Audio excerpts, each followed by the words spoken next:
મિત્રો આપ મારી પાછળ જે જોઈ શકો છો ને તે છે સોમનાથ મંદિરની અંદર પ્રવેશવાનો મુખ્ય ગેટ છે। ભોજન क्या बाबा का प्रसाद है वो तो क्या પણ જ્યારથી નિઃશુલ્ક થયું છે એને 3 વર્ષ થઈ ગયા। મિત્રો દુઃખની વાત એ છે કે બિચારો બોલી કે સાંભળી શકતો નથી એટલે એનું નામ મને ખ્યાલ નથી। મિત્રો ખરેખર એવી સરસ મજાની સિસ્ટમ કરવામાં આવી છે દરિયાકાંઠે કે અત્યારે રાતના 10 વાગ્યા છે।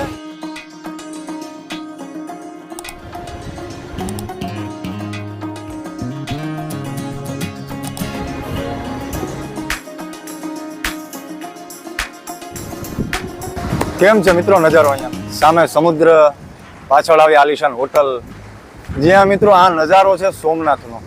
અને હું છું અત્યારે સોમનાથ દાદાના દર્શને સોમનાથમાં આવી ચૂક્યો। અત્યારે મિત્રો તમે મારી પાછળ જોઈ રહ્યા છો ને સોમનાથની મોટી હોટલ છે, સાગર દર્શન છે।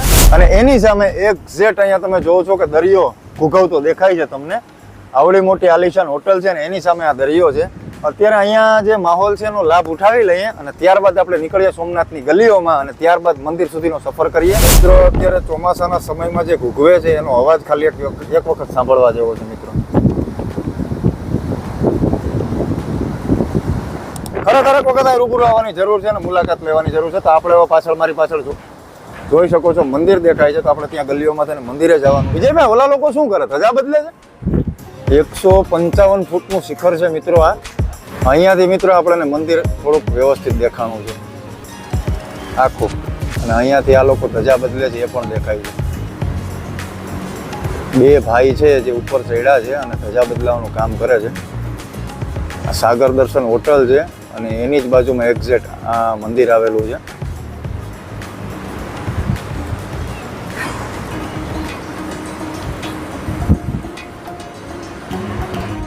પહેલા ધજા ઉતારી લેવાય હતી અને અત્યારે જે બીજી ધજા છે તે ચડાવી દેવાય છે। ફરીથી સોમનાથ દાદાના મંદિર ઉપર ફર ધજા ફરકવા માંડી છે। તો ચાલો હવે આપણો આગળનો સફર ચાલુ કરીએ અને જઈએ મંદિર તરફ દેખાય છે અને લોકો લગ ચાલીએ છીએ। તો આપણે અહીંયાથી ફરતા ત્યાં પાછળની સાઈડમાં જવાનું છે અને ત્યાંથી ફરીને આપણે ગલીઓમાં થઈ ભોજનાલય થઈ અને ત્યારબાદ જવાનું છે। અહીંયા મિત્રો ઘણા વર્ષોથી જે ભોજનાલય ચાલે છે, નિઃશુલ્ક ભોજનાલય છે, દર્શનાર્થીઓ આવે છે તેના માટે વ્યવસ્થા કરવામાં આવેલ છે। પણ લગભગ ઘણા ખરાઓને ખબર નથી રહેતી, જેના હિસાબે અમુક લોકો બિચારા પ્રસાદી લીધા વિનાના ચાલ્યા જાય છે। તો આજે ત્યાં પણ જશું, ભોજનાલયે પણ આપણે ચક્કર મારવા જશું અને ત્યાં પણ બતાવશું કે ભોજનાલય કેવી રીતે ત્યાંની સિસ્ટમ છે।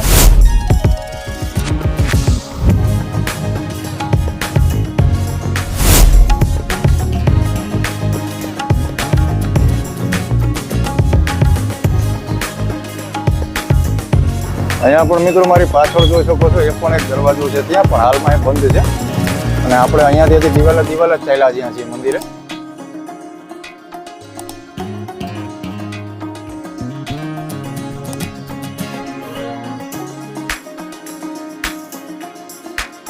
મિત્રો આપ મારી પાછળ જે જોઈ શકો છો ને તે છે સોમનાથ મંદિરની અંદર પ્રવેશવાનો મુખ્ય ગેટ છે અને ત્યાં પ્રાંગણમાં પણ આપણે જશું ને ત્યારબાદ એના પછી એક બીજો ગેટ આવે છે, ત્યાંથી પછી મંદિરની મુખ્ય પ્રવેશની અનુમતિ મળે છે। પણ ત્યાં મોબાઈલને આ બધી ગેજેટ્સ લઈ જવાની મનાઈ છે, તો અહીંયાથી આપણે જ્યાં સુધી બની શકે ત્યાં સુધી શૂટિંગ કરીશું।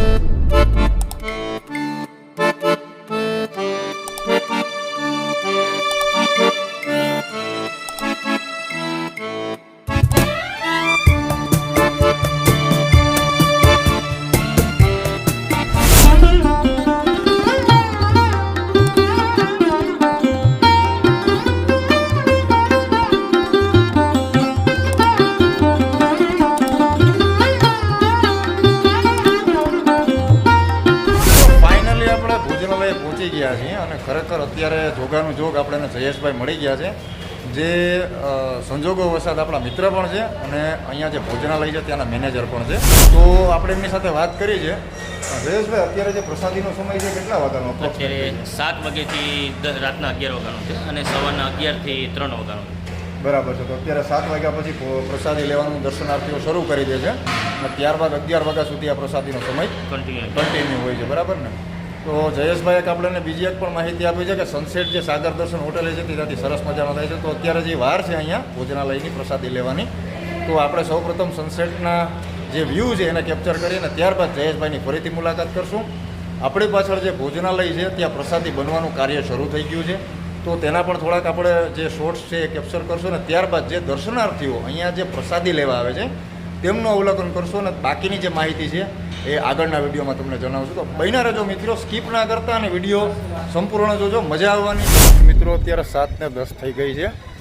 તો આપણે ફટાફટ પહોંચવું પડશે દરિયાકાંઠે સાગર દર્શન હોટલે. અહીં તો સનસેટનો જે વ્યૂ છે ને મિસ થઈ જશે.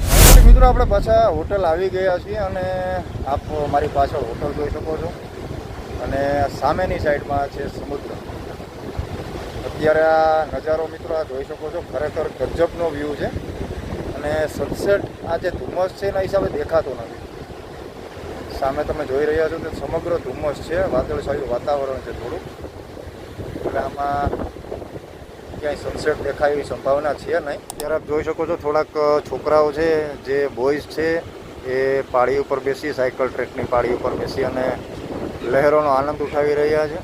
પબ્લિક મિત્રો ખરેખર જોયું હોય ને તો તમને અહીંયા ઝૂમ કરીને બતાવું છું. જે આગળ છે જે ટ્રેક ઉપર ત્યાં પબ્લિક ગજબ છે અને અહીંયાથી જે મંદિરના પાછળના ભાગનો વ્યૂ છે ત્યાં પણ પબ્લિક છે. કદાચ જો અહીંયા તમને દેખાતી હોય તો આ બધી પબ્લિક જ ઊભી છે.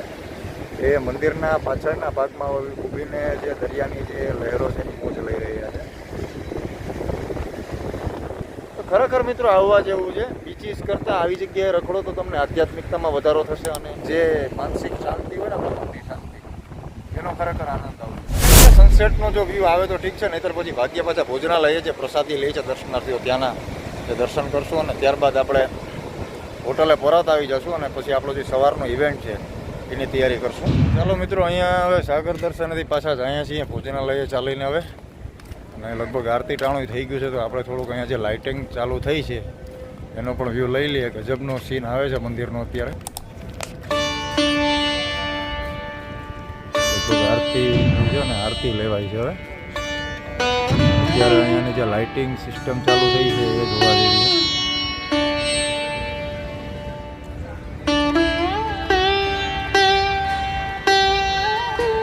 આપણા સનીભાઈ, બોલાનું નામ શું છે? આ છે આપણા સનીભાઈ અને આ છોકરો બીજો છે. મિત્રો દુઃખની વાત એ છે કે બિચારો બોલી કે સાંભળી શકતો નથી, એટલે એનું નામ મને ખ્યાલ નથી અને જે લઈ આવ્યો છે છોકરો એને પણ નામ ખ્યાલ નથી. અને ઓલા તો સાહિલભાઈ છે જ આપણા કેમેરામેન. તો હવે અત્યારે અમને જે 2 જણા મળી ગયા છે એ બંનેને લઈ અને હવે ભોજનાલયે જઈએ છીએ આપણે. ત્યાં જઈને બાકીનું શૂટ કરવાનું છે.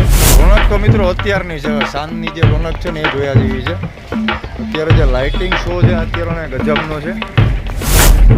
ધીરે ધીરે અમે ગલીથી ગલી ક્રોસ કરતા જઈએ છીએ.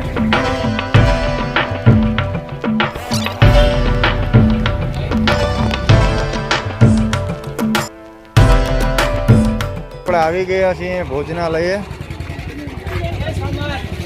તમે જોઈ શકો છો સોમનાથ પ્રસાદ અન્ન ક્ષેત્ર નિઃશુલ્ક ભોજન પ્રસાદ છે. મોટે ભાગે દર્શનાર્થીઓને લગભગ થોડાક જે લોકો છે ને ખ્યાલ નથી હોતો. વચ્ચે અમારે પણ એવું થયું હતું, એક જે અમારું કુટુંબ આવ્યું હતું, પરિવાર આવ્યો હતો, એ લોકોને ખ્યાલ જ નહોતો કે અહીંયા ભોજન મળે છે પ્રસાદી સ્વરૂપે. તો એ લોકો બિચારા પાછા જતા રહ્યા હતા.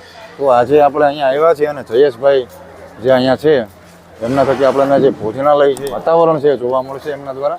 તો આપણે અત્યારે અહીંયા ભોજનાલયની જે આખી જે સિસ્ટમ છે એ જાણશું અને જે પ્રસાદી લેતા યાત્રિકો છે, જે દર્શનાર્થીઓ છે એમની સાથે મુલાકાત કરશું અને ચર્ચા કરશું.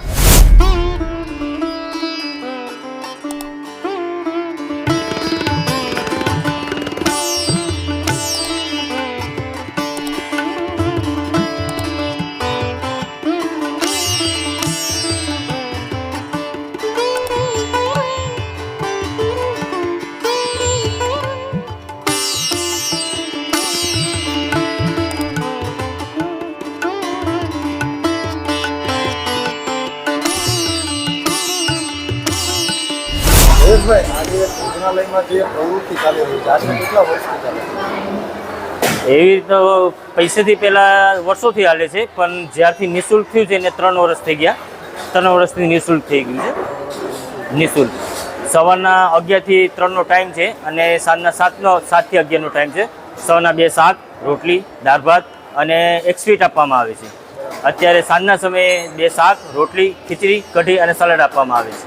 જયેશભાઈ, અત્યારે અપ્રોક્સિમેટલી અહીંયા બપોરે અને સાંજે આખા દિવસની ગણતરી કરીએ અંદાજે કેટલા યાત્રી દર્શનાર્થીઓ પ્રસાદી લઈ શકતા હશે?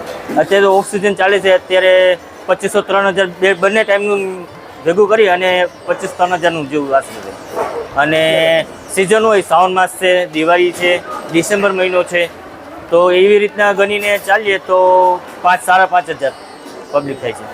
કોઈ મોટો તહેવાર હોય, જાણે કે મહાશિવરાત્રી છે, તો એ દિવસે તો બહુ શિવરાત્રિના દિવસે એવું જ છે એમાં કે શિવરાત્રિના દિવસે ભંડારા ચાલુ હોય બરોબર ટ્રસ્ટ તરફથી, બીજી અલગ અલગ વ્યવસ્થા હોય, બીજી સંસ્થા તરફથી હોય ભંડારા, અને શિવરાત્રિના દિવસે બધા ઉપવાસ હોય એટલે ઓછું હોય શિવરાત્રિના દિવસે. પણ શિવરાત્રિના બીજા દિવસ અને એના આગલા દિવસ બહુ ટ્રાફિક હોય, એ દિવસે 6,000-7,000 જેટલું લોકો જમે છે. પબ્લિક ઓવરફ્લો થઈ જાય ત્યારે પછી એનો પરિસ્થિતિ કાબુ મેળવવા માટે ક્યાં ક્યાં પ્રયાસ? એટલે એના માટે અત્યારે શ્રાવણમાં આવવાનું હોય તો ત્યાં પાછળની જગ્યા છે, તો ત્યાં ડોમ બનાવી દેવામાં આવે છે ટ્રસ્ટ તરફથી, અને ત્યાં વ્યવસ્થા અલગ કરાવી, પંખા ને લાઇટનો અલગ વ્યવસ્થા કરવામાં આવે છે. જેમ આવી રીતના ડોમ છે એવી રીતના ત્યાં મોટો ડોમ બનાવવામાં આવે છે. કંઈક તહેવાર કે કંઈક શ્રાવણ માસ હોય કે પબ્લિકનું કંઈક ઓલું હોય ત્યારે વેકેશન કે કંઈક, એના માટે અલગ વ્યવસ્થા કરીએ છીએ. આ હમણાં 2-3 વર્ષથી ચાલુ કર્યું એટલે આ અત્યારે નાનું બનાવ્યું છે, પણ અગાઉ આગળ જતા આના મોટો પ્રોજેક્ટ છે કે જે 2,000થી 2,500 માણસ બેસી શકે એવું એક સાથે 2,000 માણસ પ્રસાદ લઈ શકે એ વ્યવસ્થા અત્યારે ચાલુ કરવામાં આવે છે. ટૂંક સમયમાં સવારના 7 વાગે રસોઈની તૈયારી કરવામાં આવે છે. જે મહારાજ છે, રસોઈ બનાવવાવાળા છોકરા છે, કટિંગ કરવાવાળા શાકભાજી કટિંગ કરી નાખે, પછી એને વ્યવસ્થિત સફાઈ કરી અને એને સબ્જીનો વઘાર મારે છે. પછી રોટલીના મશીન છે, આપણે રોટલી ચાલુ કરવામાં આવે છે અને એનો સ્ટોક કરવો પડે, કેમ કે અહીંયા ટ્રાફિકનું કંઈ નક્કી નથી કહેવાતું ક્યારે કેટલું ટ્રાફિક નીકળે છે. એવી રીતના સાંજે એવી રીતના કરવું પડે. શાકભાજી કટિંગના મશીનો છે આપણી પાસે, સફાઈના મશીન છે, રોટલીનું મશીન છે, અને રસોઈ છે હાથથી જ બનાવવામાં આવે છે. પ્રોસેસ છે એ ઝડપી પ્રોસેસ છે કે કદાચ ગમે તેટલો ફ્લો આવે પબ્લિકનો તો તમે પ્રસાદી આપો. એવું રીતના નથી કે ટ્રાફિક વધી ગયું તો આપણે થોડીક વાર બ્રેક મારી દઈએ અડધી કલાક કે કલાકનો, અને પછી લોકોને પ્રસાદ આપીએ. પ્રસાદ ગમે એટલું ટ્રાફિક વધે પણ એને અંદાજ ઉપર અમારે બનાવવાનું ચાલુ જ હોય કામગીરી. રોટલીના 2 મશીન આપેલા છે, તો એક મશીન નથી પહોંચી શકતું, બીજું તાત્કાલિક ચાલુ કરી અને એની રીતના એડજસ્ટ કરવું પડે. અવેજી રૂપે આપણી પાસે એવી મશીનરીઓ છે કે જેનો વિકલ્પ તાત્કાલિક ધોરણે ઉપયોગમાં લઈ શકીએ આપણે. તાત્કાલિક ખૂબ સારી બાબત છે. ટ્રસ્ટની સારી એવી સુવિધાઓ છે, માળખાકીય સુવિધાઓ બહુ સારી વિકસાવી છે અને અનુદાન આપવામાં આવે છે.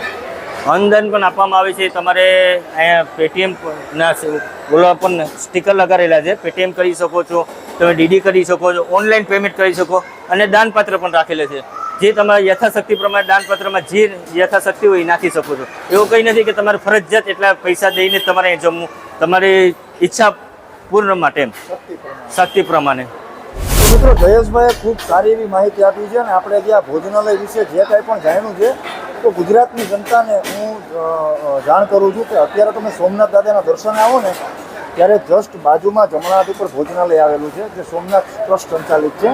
અહીંયાના જયેશભાઈ મેનેજર છે, ખૂબ સારા એવા વ્યક્તિ છે, અને સ્ટાફ જે ખૂબ સહયાદ્રી વાતાવરણમાં કામ કરે છે અને ખૂબ જ હાઇજીન પ્રોસેસથી અહીંયા જમાડવામાં આવે છે. અચૂકથી પ્રસાદી લેતા જજો જ્યારે પણ આવો ત્યારે, અને અહીંયા સોમનાથ દાદાના દર્શને આવો અચૂકથી આ સ્થળની મુલાકાત લેજો. અને જે કાંઈ પણ જે વર્ણવ્યું છે, તમારે જે કાંઈ પણ જો જાણવું હોય તો લિંક નીચે ડિસ્ક્રિપ્શનમાં નાખેલી છે, લોકેશન અહીંયાનું ડિસ્ક્રિપ્શનમાં નાખેલું છે, તો તમે તેની પર ક્લિક આઉટ કરીને જોઈ શકો છો, જાણી શકો છો. મિત્રો, પ્રસાદી લઈ લીધી છે, પેટ અને મન બે તૃપ્ત થઈ ગયા છે. ખરેખર મિત્રો, ગરમા ગરમ અને એટલું સ્વાદિષ્ટ કે તમે ઘરે જમતા હોય ને એવો તમને અહીંયા ટેસ્ટ આવે. ખરેખર મને તો બહુ મજા આવી ગઈ, અને એમાંય ખીચડી કઢી તો મેં 2 વખત લઈને ખાધા છે. તો આવો જાણીએ આપણે બીજા માણસો પાસેથી, બીજા જે યાત્રાળુઓ છે, દર્શનાર્થીઓ છે, એમની પાસેથી પણ જાણીએ કે જમવાનું કેવું હતું. आपका नाम शुभ नाम जान सकता हूँ? दिनेश राजपूत। नीलेश जी, आपको यहाँ पे आए आप तो जो निःशुल्क भोजनालय है, आपको पहले से पता था कि मतलब जी। आउटसोर्सिंग से पता चला? नहीं, पहले से पता था। और आप यहाँ पे आए हैं तो आपको भोजन कैसा लगा यहाँ पे? बहुत अच्छा, बहुत अच्छा, टेस्ट बहुत बढ़िया है। बहुत अच्छा। भोजन क्या बाबा का प्रसाद है, वो तो क्या, हाँ, वो तो सही है, बाबा का बोलना। और प्रसाद कभी खराब होता ही नहीं है। बहुत अच्छा लगा। કાકા તમારું? મારું નામ મૂળજીભાઈ. મૂળજીભાઈ. મૂળજીભાઈ ક્યાંના રહેવાસી? અમે ભાવનગરના. ભાવનગરથી આવ્યા? સોમનાથ પહેલી વાર આવ્યા કે આવતા જતા હોય? ના, હું પહેલી વખત અત્યારે આવ્યો. પહેલી વખત જ આવ્યા છો. ભોજનાલય વિશે તમને અહીંયાથી ખબર પડી કે પહેલાથી ખબર હતી? ના ના, હવે અત્યારે ખબર પડી. અહીંનું ભોજન તમને કેવું લાગ્યું કાકા? બરોબર લાગ્યું. એમ ને? મજા આવી. કાંઈ વાંધો નહીં મૂળજીભાઈ, મળ્યા પછી જય ભોલેનાથ. જય ભોલે. જય ભોલેનાથ. તો અત્યારે હું અહીંયાના જે અમુક જે ઓપિનિયન લઉં છું પબ્લિકના, તો તમે પણ મિત્રો કોમેન્ટમાં શેર કરીને જણાવજો કે તમે જો અહીંયા ભોજનાલય આવી ગયા હોય અને જો અહીંયાનું ભોજન માણ્યું હોય તો તમને પણ અહીંયાનો ટેસ્ટ કેવો લાગ્યો, અને કાંઈ પણ બીજી કોઈ એવી કોમેન્ટ્સ હોય તો કોમેન્ટ બોક્સમાં અવશ્ય જણાવજો. અને કેટલા લોકો આ વિડીયો જોઈ રહ્યા છે મિત્રો તે પણ જણાવજો, અને કેટલા લોકો ગુજરાતી છે કે જે સોમનાથ આવી ગયા છે અને ભોજનાલયની પ્રસાદીનો સ્વાદ માણ્યો છે એ લોકો પણ અવશ્ય કોમેન્ટ બોક્સમાં જણાવજો. તો હવે મળીએ કોઈ બીજા કોઈ વ્યક્તિ આવે છે. ભાઈ મળ્યા છે આપણને. Bro, where are you from? I am from Ujjain. Ujjain, very nice place. ये जो आपने खाना खाया, जो प्रसादी लिया है यहाँ पे सोमनाथ दादा का, ठीक है, आपको कैसा लगा? बहुत स्वादिष्ट, बहुत अच्छा था. बहुत बढ़िया है, घर जैसा खाना था, टेस्ट बहुत बढ़िया. ठीक है, यहाँ का आपको टेस्ट बहुत बढ़िया लगा, खाना एकदम अच्छा था. कोई मतलब कोई ऐसा फीडबैक जो यहाँ पे सुधार जरूरी हो, मतलब ऐसा कुछ करना हो? बहुत बाकी सब बढ़िया है. Okay okay, thank you very much. Have fun. ઉજ્જૈનની ફેમિલી હતી, એમને આપણે પૂછ્યું છે અહીંનો ટેસ્ટ કેવો લાગ્યો. લગભગના મોટે એક જ જવાબ છે, ઓસમ, ફેબ્યુલસ, માઇન્ડ બ્લોઈંગ. અહીંયાનો જે ટેસ્ટ છે ને મિત્રો, ખરેખર જે ભગવાનના ઘરનો એક ટેસ્ટ, જ્યાં જમવાનું બનતું હોય ને ભગવાનના ઘરમાં, આપણા ઘરમાં આપણી માં બનાવે છે તો પણ કેવું બનાવે છે, મીઠું મત જેવું. આપણે જ્યાં ઊભા છીએ તો એનું ઘર છે, ભગવાનનું ઘર છે, તો એના જે ઘરમાં કોઈ પણ પ્રકારનો એવો ભોજન બનતું હોય મિત્રો, એમાં સ્વાદ ન આવે એ બને જ નહીં. અને ખરેખર હું મારી રીતે કહું છું, અત્યારે જે પણ કોઈ આઉટસાઇડર છે, જે આઉટ સ્ટેટની પબ્લિક આવી છે, અધરવાઇઝ ગુજરાતી છે, એમના માટે એક જ જવાબ છે કે અહીંયાનો જે ટેસ્ટ છે જમવાનો ઓસમ છે, ફેબ્યુલસ છે. તો સહપરિવાર સહિત એક વખત અવશ્ય મુલાકાત કરશો અહીંની. સોમનાથ જ્યારે આવો ત્યારે ભોજનાલયની મુલાકાત અવશ્ય લેશો અને પ્રસાદી અહીંની લેતા જજો. ઠીક છે મિત્રો, મળીએ એક બીજા નવા વિડીયોમાં. કાલે સવારે હજી ઘણા તીર્થ સ્થાનો ફરવાના છે, બાકી જ છે, અને આપણે મોર્નિંગથી જ આપણે શરૂઆત કરી દેવાની છે. અમુક જ્યાં આરતીના સ્થાનો છે ત્યાં આરતી લેવા જશું, ત્યારબાદ અમુક એવા જે પ્લેસીસ છે ત્યાં આપણે ફરવા જશું, અને ત્યાંના કોઈ પણ એવા જે એટમોસ્ફિયર વાતાવરણ છે એને જોશું. અને ત્યારબાદ આપણે બીજે દિવસે સાંજ સુધીમાં જેટલા પ્લેસીસ ફરાય, જેટલા પ્લેસીસ આપણે એક્સપ્લોરર થાય એટલા પ્લેસીસ એક્સપ્લોર કરશું. તો નેક્સ્ટ ટાઈમ મળીએ સવારે મોર્નિંગમાં. ત્યાં સુધી બધાને જય સોમનાથ, આવજો. મિત્રો, હોટલે પહોંચી ગયા છીએ અમે. અત્યારે વાગ્યા છે 10, અને હવે વિચાર છે કે જે પાછળ અમારી દરિયો દેખાય છે ને, તે અત્યારે જે પબ્લિક બેઠી છે પાછળ, ત્યાં હવે જવાનો વિચાર છે. ત્યાં જઈને આરામથી બેસશું અને દરિયાના મોજાની મોજ માણશું. જે ઠંડો પવન આવે છે મિત્રો, હું શું વાત કરવી મારે. તો ચાલો ધીરે ધીરે બેઠા છીએ. હાલો છોકરા, આવવું છે? હાલો મિત્રો, ખરેખર એવી સરસ મજાની સિસ્ટમ કરવામાં આવી છે દરિયાકાંઠે કે અત્યારે રાતના 10 વાગ્યા છે અને તમે મારી પાછળ દરિયો જોઈ શકો છો. અત્યારે તમે જે મોજા તમને આવતા દેખાશે, કારણ કે અત્યારે લાઇટના હિસાબે મારી પાછળ જે તમે લાઇટ જોઈ રહ્યા છો એનું ફોકસ દરિયા ઉપર પડે છે. અને પરિણામ બતાવું તો અહીંયાથી તમે સેટથી અત્યારે અહીંયા સુધી જોવો ને, તો આવી એક સ્ટ્રીટ લેમ્પ જેવું અત્યારે આવી લાઇટો રાખવામાં આવી છે કે જેના હિસાબે દરિયો ચોખ્ખો દેખાય છે.